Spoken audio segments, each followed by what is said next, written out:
伫咧台中大里甲堤南路的附近有50户的这透天厝，因为附近是拢无停车轨，所以住户拢是甲车插伫停车卡。以前是拢无代志，毋过伫咧最近这3个月，煞去互警察开出62张的罚单。住户不满，警方表示是因为有接到有人检举，所以依法行政。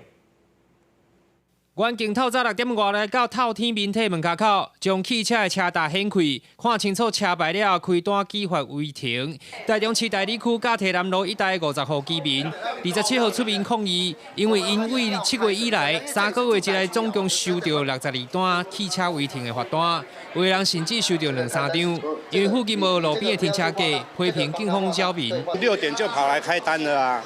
而且我有开车照，还把车照先开。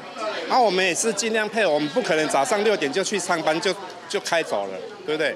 我们也是尽量配合，我们也会留那个通道。超夸张的，真的几乎最近是几乎每天都来开嘞，举发我们停在人行道啊、骑楼啊这样子啊，每家这一排的人每家都是这样子。 当地是几排的透天面体，一楼的停车卡无违建，住户也有密客保持行人通行空间。无了解为何汽车袂当停家己厝内门口，公单位也去针对因密集开单。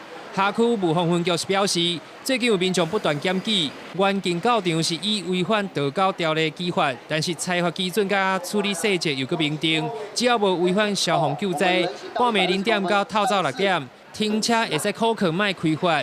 警方开发拢是6点以后，一切依法行政。民众他不分昼夜在检举了，然后同时就是检举骑楼以及这个人行道妨碍通行，只能依据目前法律的规定来做执行。在0到60这个深夜时段，在不妨碍消防安全以及那个没有占用身心障碍的一个停车位。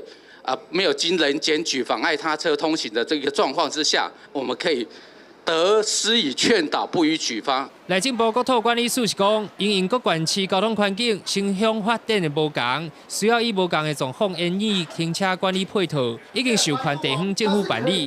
记者台中报道。